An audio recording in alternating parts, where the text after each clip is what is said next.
Shalom Bapak Ibu Saudara-saudaraku yang dikasihi Yesus Kristus. Selamat bertemu kembali dalam sapaan firman Tuhan buat kita hari ini. Saya berharap kita dalam keadaan yang sehat-sehat dan tetap semangat di situasi yang begitu mencekam ini, di situasi yang begitu berat ini, yang begitu susah ini, apalagi di gelombang kedua masa pandemik virus corona dengan varian baru virus Delta ini. Semakin banyak orang yang terpapar dan semakin gampang orang terpapar. Tapi saya mau katakan kepada kita, Tuhan selalu menyertai hidup orang-orang yang percaya. Mari serahkan hidupmu kepada Tuhan melalui firman-Nya. Bapak Ibu Saudara-saudara, firman Tuhan yang menjadi renungan bagi kita hari ini, yaitu yang terambil dari Yakobus pasal yang kelima ayat yang ketiga.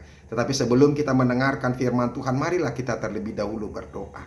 Kasih karunia dan damai sejahtera dari Allah Bapa dan dari anaknya Tuhan Yesus Kristus kiranya menyertai hati dan pikiranmu sekalian. Amin.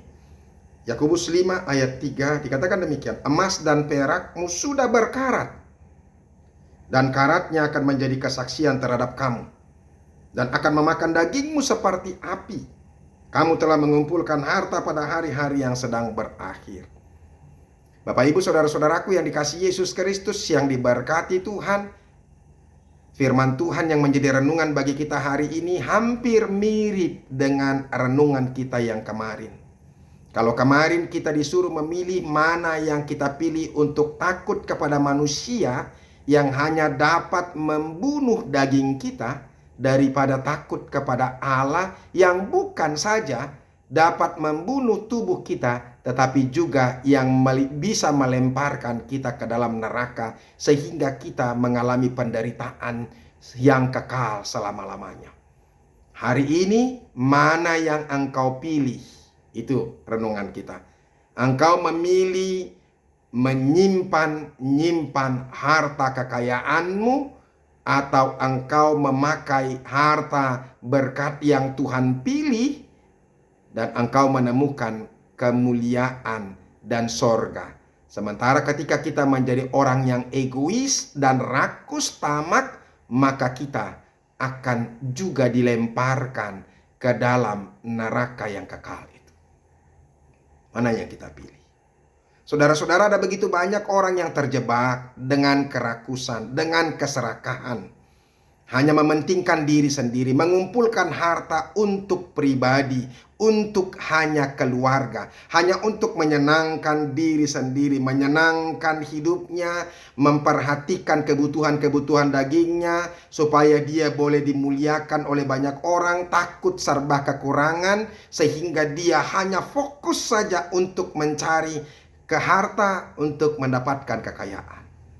Saudara-saudara, ingat, harta, kekayaan, materi yang Tuhan berikan itu justru itu menjadi alat kita untuk melayani Tuhan, mengasihi sesama manusia. Makanya saudara-saudara, berhati-hatilah ketika Tuhan memberikan harta kepada kita, materi dan kekayaan kepada kita. Jangan sampai kita hanya menyimpan itu di lumbung-lumbung kita, dan kita menutup hati kita untuk menolong orang lain, sekalipun begitu banyak orang yang menderita. Makanya firman Tuhan katakan, saudara-saudara, hari ini, emas dan perakmu sudah berkarat. Emas yang dikumpul, emas dan perak yang dikumpul orang-orang yang serakah itu pada akhirnya akan menjadi berkarat, tidak bermanfaat, akan menjadi tidak bernilai dan terbuang sama sekali.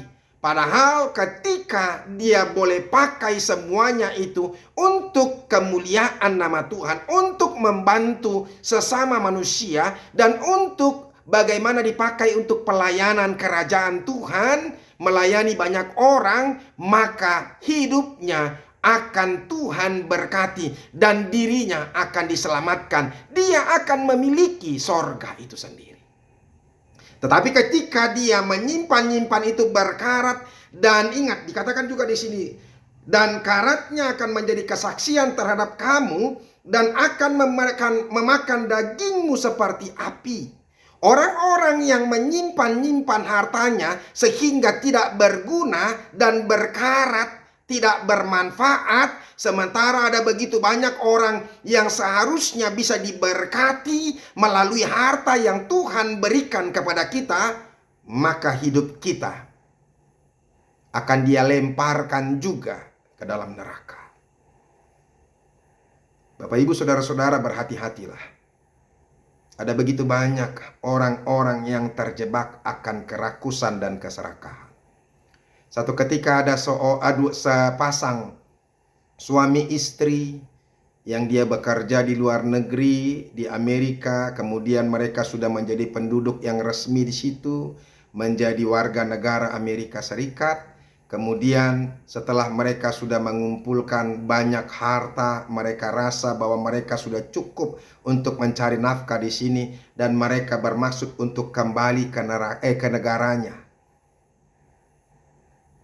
Mereka berkata, marilah kita pulang kembali ke negara kita. Negara kita begitu indah, nyaman hidup di sana. Kita boleh bersukacita. Dan satu lagi yang paling penting, kita boleh menginjili orang-orang di negara kita itu. Kita sudah memiliki cukup harta pada saat ini.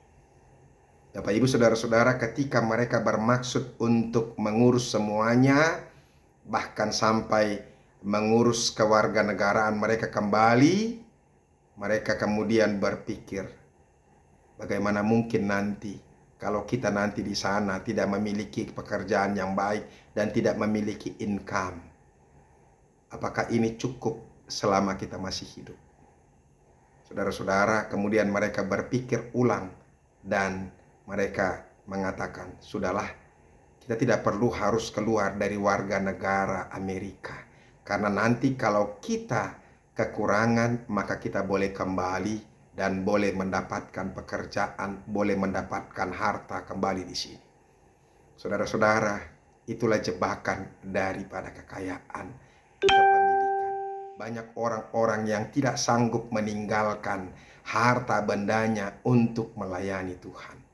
Firman Tuhan di hari-hari yang lampau, Yesus pernah berkata ketika Dia memerintahkan murid-muridnya, mengutus murid-muridnya untuk memberitakan Injil. Dia katakan, jangan membawa apa-apa. Pakaian 2 pun tidak, uang pun tidak, bekal makanan pun tidak. Apa artinya? Artinya orang-orang yang mau melayani Tuhan itu harus sungguh-sungguh percaya kepada Tuhan bahwa Tuhan yang menyediakan. Kita harus betul-betul bergantung kepada Tuhan supaya kita terus meminta, terus pasrah, terus percaya kepada Tuhan. Bapak, Ibu, firman Tuhan ini adalah peringatan kepada orang-orang yang rakus dan serakah. Yakobus tidak membenci orang-orang kaya, apalagi Tuhan, tetapi dia membenci orang-orang yang serakah. Dan teramat banyak persentasi orang yang kaya yang terjebak dengan apa? Kerakusan dan keserakahan.